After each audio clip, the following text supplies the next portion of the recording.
This is a sub-article of Battle of the Bulge. The Wehrmacht forces for the Ardennes Offensive were the product of a German recruitment effort, targeting German males between the ages of 16 and 60, to replace troops lost during the past 5 months of fighting the Western Allies on the Western Front. Although the Wehrmacht was keeping the Allied forces contained along the Siegfried Line, the campaign had cost the Wehrmacht nearly 750,000 casualties, mostly irreplaceable. However, the rapid advance of the Allied armies in August and September after Operation Overlord had created a supply problem for the Allies. By October, the progress of the Western Allies' 3 army groups had slowed considerably, allowing the Germans to partly rebuild their strength and prepare for the defense of Germany itself. The German leader, Adolf Hitler, decided that the only way to reverse his fortunes would be to launch a counter-offensive on the Western Front, forcing both the United States and Great Britain to an early peace, and allowing the Wehrmacht to shift its forces to the Eastern Front, where it could defeat the Soviet Red Army. Hitler earmarked 3 field armies for the offensive: the 6th Panzer, 5th Panzer and 7th. These accumulated over 240,000 soldiers, spread over 7 panzer divisions, 2 panzer brigades and 13 infantry divisions. The bulk of the offensive's armored strength was in the 6th Panzer Army, which was tasked with the capture of the Belgian port of Antwerp. To its south was the 5th Panzer Army, outfitted to protect the 6th flank while it crossed the Meuse River. The southernmost flank was covered by the 7th Army, composed of 3 infantry corps and ordered to protect the 5th Army's southern flank and tie down American reserves in Luxembourg. Apart from these 3 armies, the Wehrmacht also designed 2 special units to aid the offensive. One of these was a battalion-sized airborne formation tasked with dropping behind American lines during the first day of the offensive, allowing a panzer division from the 6th Panzer Army easy access across the Meuse. The second unit was a panzer brigade, intending to go behind enemy lines dressed in American uniforms to give false orders and spread confusion among American defenders in the Ardennes. Also earmarked for the offensive were around 800 aircraft, deployed by the Luftwaffe, to provide air support to German forces and destroy much of the Allied air power on the ground. To prepare these forces, the Oberkommando der Wehrmacht increased the call-up age range and recruited from Eastern European countries controlled by German forces, increasing manpower on the Western Front from roughly 400,000 to just over 1 million soldiers. Hastily organized into new divisions, these infantrymen lack training and sometimes even weapons. Despite an immense German effort in the face of intense Allied bombing to build the necessary stocks for the offensive, there were shortages of fuel, ammunition, weapons and manpower by the scheduled date of the counterattack. Even the elite Waffen-SS divisions were often deficient in manpower. Background: by the 1st of December 1944, the only sector of the front where the Western Allies were not on the offensive was along the Ardennes. In late July 1944, Allied forces fighting in Normandy were able to break out of the Normandy beachhead in Operation Cobra, forcing a general eastwards retreat of German forces.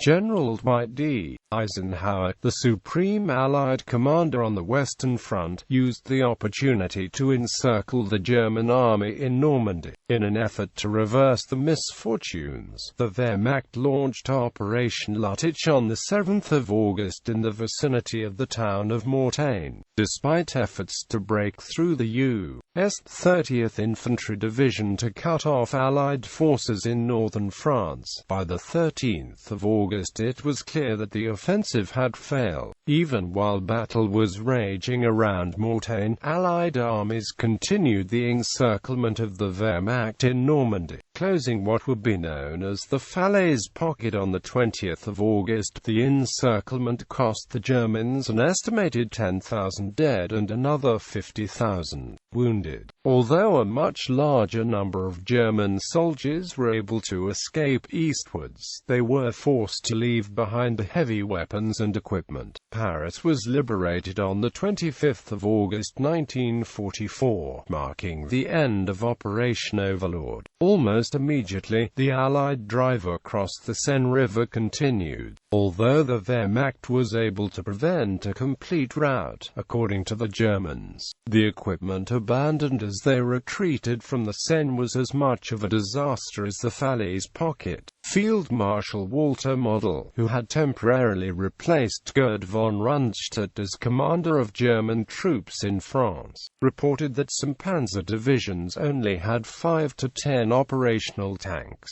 while he could not match the Western Allies' mobility with his poorly outfitted infantry divisions. By early September, as the Allies pushed to the German border, Model calculated that the actual strength of the 74 divisions at his disposal was no more than that of 25. In an effort to stabilize German lines in the west, von Rundstedt was reappointed as Commander-in-Chief West on the 7th of September 1944. Approaching the Belgian border in early September, the Allied offensive came to a grinding halt, as its supply lines struggled to keep up with the pace of the advance. For example, on the 2nd of September, Lieutenant General George Patton's U.S.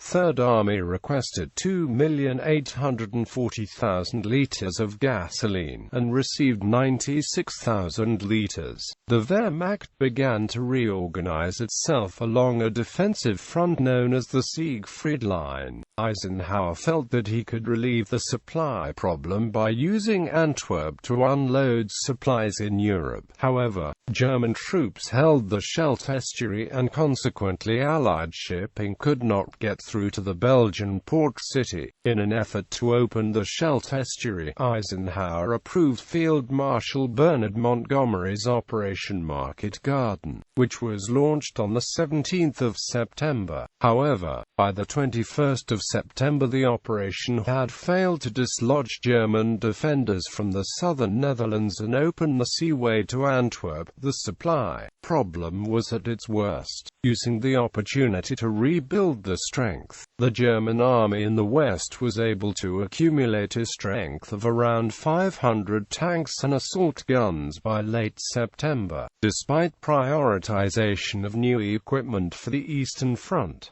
This was in stark contrast to the estimated 100 which had been available before. German defenses along the Siegfried Line continued to strengthen, and the Wehrmacht was able to establish a defensive depth of an average of 4.8 kilometers, with the strongest defenses built opposite of Patton's Third Army. Despite Germany's reorganization, the manpower was still incomparable to that of the Western Allies. While Germany's Army Group B was able to increase their armored strength from 100 to 239 vehicles, these were opposed by 2,300 Allied tanks. Field Marshal Model reported that only 6,500 replacements had been sent to cover the 75,000 casualties suffered during the month of September. General Eisenhower commanded 3 army groups, totaling 8 field armies with 55 divisions. These provided a 2-to-1 advantage in artillery guns and a 20-to-1 advantage in tanks,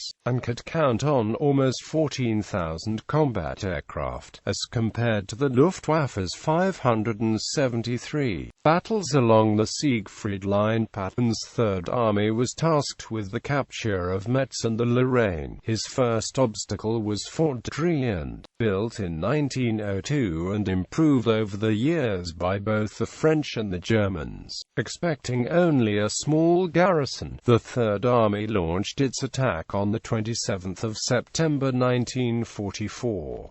Despite heavy aerial and artillery bombardment, no appreciable damage was done to the giant fortress.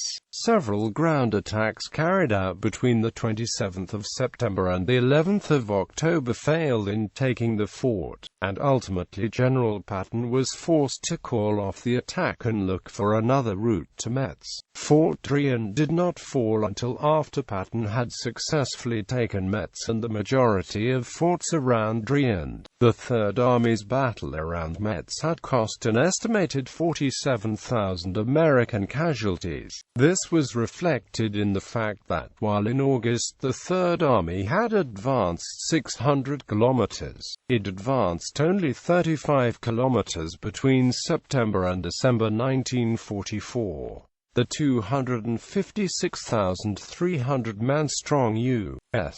First Army, commanded by General Courtney Hodges, was ordered to break through the Siegfried Line around the area of Aachen, in order to reach the Ruhr River. Although the First Army began to encircle the area around Aachen in early September, the Battle of Aachen did not end until the 21st of October. The city cost the Americans roughly 3,000 casualties, but had opened the path to the Ruhr River. Despite the casualties taken, the ground gained was comparatively worthless, and the fighting for Aachen had not necessarily brought German defeat any closer. The Germans, too, had suffered heavy casualties. The 116th Panzer Division, for example, had lost its offensive capabilities after countless attempts to break the U.S. First Army's encirclement of Aachen. This gave American and British commanders a false sense of security, believing that the Wehrmacht did not have the strength to launch a counteroffensive. Given the view on the state of the German armed forces and the need to push to the Ruhr, the First Army decided to drive German forces out of the Hürtgen forest, located on the Belgian-German border, in an attempt to take a series of dams, which could be used by the Germans to flood the valley below. The Battle of Hürtgen Forest began on the 19th of September, with the assault of the 3rd Armoured and 9th Infantry Divisions. The battle quickly turned into one of attrition. By mid-October the two Allied divisions had lost nearly 80% of the total combat strength, or roughly 4,500 men, while the Germans had lost close to 3,300. On the 2nd of November the U.S. 28th Infantry Division entered the fight, but was not able to make headway and was forced to defend itself against German counterattacks between 5 to 7 November. The 28th Infantry Division lost over 6,100 combat casualties in Hürtgen. Unable to pry the Hürtgen from German hands, the Americans pitted the 4th Infantry Division into the battle, and between the 7th of November and the 3rd of December this division lost over 7,000 personnel. After also throwing the 8th Infantry Division into the attack, it was able to take the town of Hürtgen, but was not able to advance much farther given the amount of casualties it had sustained. In total, American forces suffered 24,000 combat casualties and had failed to reach their original objectives, the dams. The Germans also suffered heavily. The 47th Panzer Corps had committed its last reserves into the battle and could hardly afford to maintain its defensive line, while the 47th Volksgrenadier Division had suffered over 4,300 casualties during the fighting, and the 340th Division had lost nearly 2,000 soldiers. This latter division was replaced by the 363rd Volksgrenadier and 10th SS Panzer Divisions, as the 340th was pulled out in order to be rebuilt. While the Allied armies continued the slow eastward drive between September and November 1944, the Germans prepared for a counteroffensive. Adolf Hitler, the German leader, believed that by launching an offensive in the west he could force the United States and Great Britain to an early peace, and thereby transfer the entirety of the Wehrmacht to the Eastern Front, where he could bring the Soviet offensive to a standstill and defeat it. A German victory would be of greater magnitude against the Western Allies than it would against the Soviet Union. According to General Alfred Jodl, the Russians had so many troops that even if we had succeeded in destroying 30 divisions divisions it would have made no difference. On the other hand, if we destroyed 30 divisions in the west, it would amount to more than a third of the whole invasion army. Hitler believed that inaction in the west would only conclude in an inevitable German defeat. His basic plan involved an early morning breakthrough along the lightly defended sector of the Ardennes forest, with the eventual task of crossing the Meuse River and capturing Antwerp in order to deny the Western Allies a crucial port. Wehrmacht dispositions. By December 1944, German forces defending against continued Western Allied offensives were organized into 4 separate army groups. 3 fell under the command of Field Marshal von Rundstedt, while the 4th fell under the command of Heinrich Himmler. Army Group H, containing the 25th and 1st Parachute Armies, was commanded by Luftwaffe Colonel General Kurt Student, while to his south lay Model's Army Group B, containing the 15th, 6th Panzer, 5th Panzer and 7th Armies. The 6th and 5th Panzer Armies, as well as the 7th Army, were slated to take part in the upcoming Ardennes Offensive. Model's southern flank was protected by Army Group G, commanded by General Hermann Bork, which was composed of the German 1st Army. In total, the attack would involve 30 divisions, including 12 panzer divisions, roughly 240,000 men. The offensive's main effort would come from the 6th Panzer Army, commanded by SS General Sepp Dietrich. The core of the 6th Panzer Army, composed of 4 Schutzstaffel panzer divisions, had been withdrawn from battle early and had gone through a period of rest and refit, redeploying to the front in early November. This army was made up of the 1st SS Panzer Corps, commanded by General Hermann Priess. This corps included the 1st SS Panzer Division Leibstandarte SS Adolf Hitler, 12th SS Panzer Division Hitler Jugend, 3rd Panzer Grenadier Division, and the 12th and 277th Volksgrenadier Divisions. The 1st SS Panzer Corps also included a number of ad hoc vanguard units, including Kampfgruppe Piper, which contained a panzer battalion from the 1st SS Panzer Regiment, the 501st SS Heavy Panzer Battalion and the 3rd SS Panzer Grenadier Battalion. Under the 12th SS Panzer Division was Battle Group Kuhlmann, containing the 1st SS Panzer Battalion and the 560th SS Heavy Panzer Battalion. Also in the 6th Panzer Army was the 2nd SS Panzer Corps, offering the 2nd SS Panzer Division Das Reich and the 9th SS Panzer Division Hohenstaufen. Finally, Dietrich's army also included the 326th and 246th Volksgrenadier Divisions,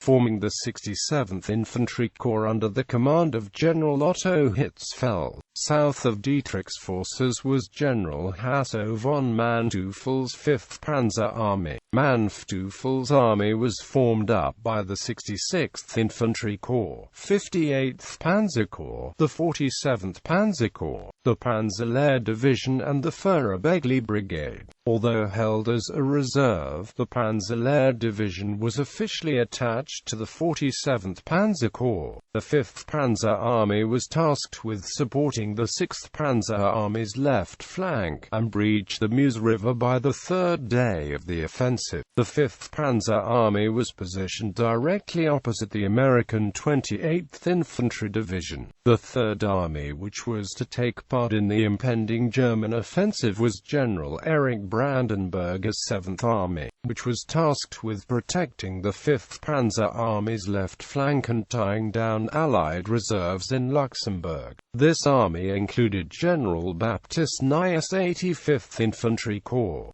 General Franz Bayer's 80th Infantry Corps and Cavalry Graf von Rodker-Chuntrach's 8th Infantry Corps. These 3 armies offered 5 panzer divisions, 13 infantry-type divisions for immediate assault, and another 2 panzer divisions and a panzer brigade in immediate support. These represented 70% of the strength which Hitler had originally decided to allot to the Ardennes offensive. special units. The Germans also planned an airborne operation in the area north of Malmedy in order to take the road junction at Barraque Michel, allowing the 6th Army's 12th SS Panzer Division to advance to the Belgian city of Liege. The operation would be undertaken by a special unit formed up of 100 paratroopers from each battalion of Army Group H's 1st Parachute Army. The battalion-sized unit would be commanded by Lieutenant Colonel Friedrich August Freiherr von der Heyte and was named Battle Group von der Heyte. Although von der Heyte originally requested to use the entirety of the 6th Parachute Regiment, this was denied on the basis that it would alert the Western Allies to the intentions of the Wehrmacht. Ultimately, however, the German general was allowed to hand-pick his platoon and company commanders. Unfortunately, many of the men to choose from were not even airborne qualified, and about 20% of those chosen for the operation were not qualified to jump with weapons.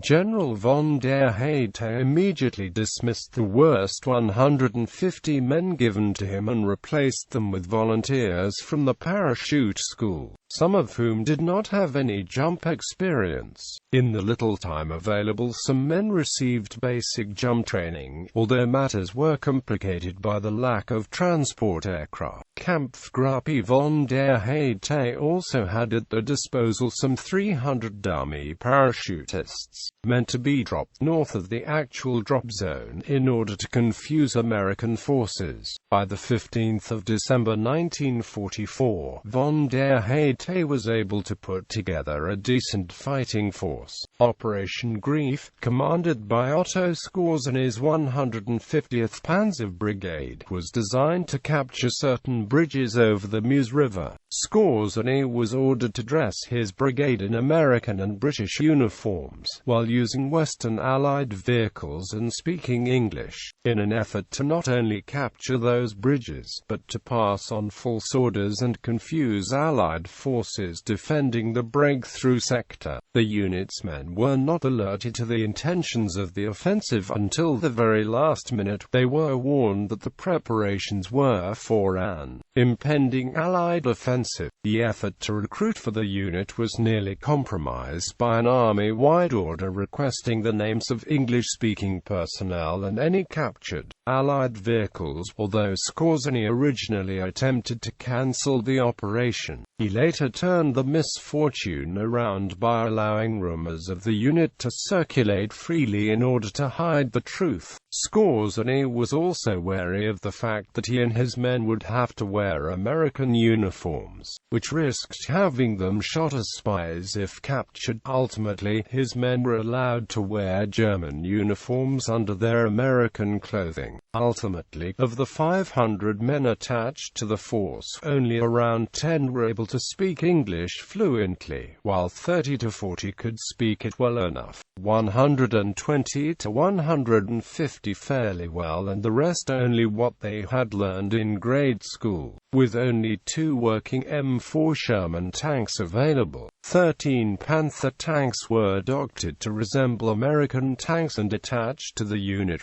Skorzeny was also given 10 Allied scout cars, with 6 of them breaking down during the training period. The unit was also low on American small arms and ammunition, not to mention American uniforms. Nevertheless, the unit continued training. Luftwaffe deployments. Hitler promised his army commanders complete air support, reporting that Goering had told him that the Luftwaffe was able to deploy some 3,000 fighters for the operation, although the German leader also commented to discount 1,000 from the report. Due to Goering's tendency to exaggerate, he said that there would be nonetheless at least 2,000 fighters to protect German ground forces. These aircraft were to support the 5th and 6th Panzer Armies, as well as launch a preemptive aerial offensive aimed at destroying Allied aircraft on the ground, before they had a chance to be used against the Germans. This figure was later revised to 800 to 900 aircraft, which would be taken from squadrons slotted to defend against Allied bombing raids over German cities.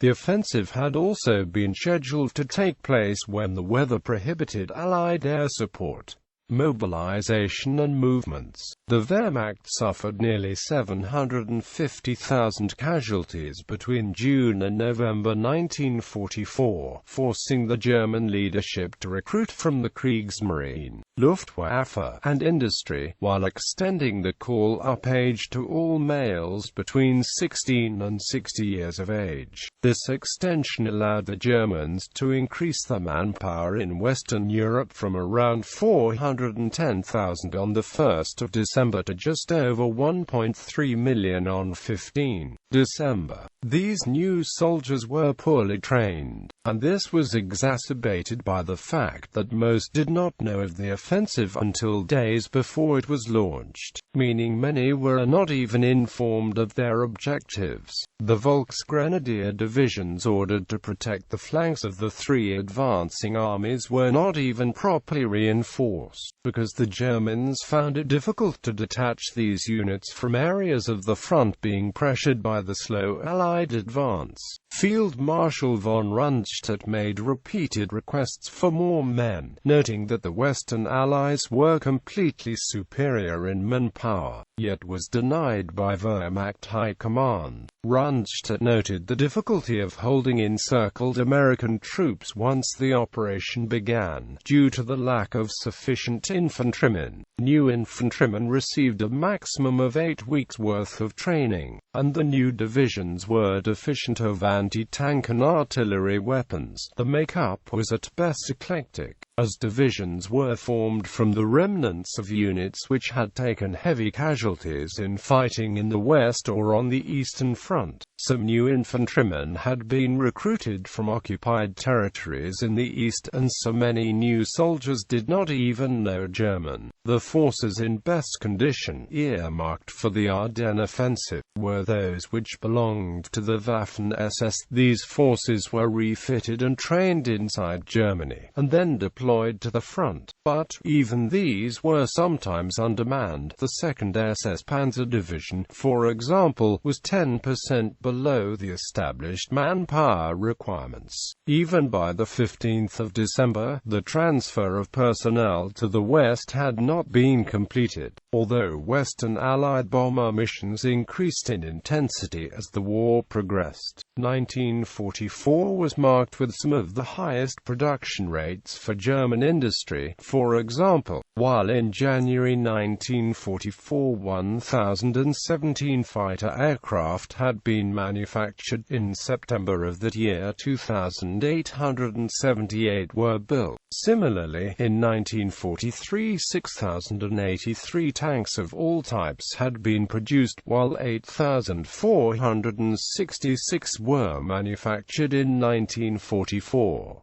However, the effects of the air raids did deal damage. For example, Panzer IV production decreased from 300 in August 1944 to only 180 in September, because the steel plant producing the tank's armor had been destroyed by Allied bombers. Panther tank production also decreased since July 1944 due to the Allied bombing raids. Nevertheless, the Germans amassed close to 1,400 armored fighting vehicles for the offensive. Allied bombers also affected the movement of supplies to the front, though some 500 trainloads of equipment, fuel and ammunition were delivered without being discovered, despite Allied control of the skies. This, however, was not able to cope with the shortage of small arms. 1.5 million infantry weapons were required to arm the new Volksgrenadiers. Ammunition was in dire need as well, and ultimately the rail system was forced to stop troop movements in favor of moving more supplies to the front. Fuel was in considerable shortage as well, although the Germans stockpiled the 2,303,000,000 liters of fuel required for the initial phase of the offensive. Half of it was not delivered because of transportation shortages. Of the petroleum stocked for the offensive. Much of it was released to units operating along the front, fighting against American and British actions in the Lorraine and around Aachen. Some 18,184,360 liters were supposed to be accumulated for the first days of the offensive, in the hope that much more would be captured by the advance. By early December, less than 9,092,180 liters were available, and only around 14,411,100 liters were available by the start of the offensive. Furthermore, initial fuel consumption estimates were incorrect because they had not taken into account the increase in fuel consumption which resulted from movement over the terrain of the Ardennes, including the snow.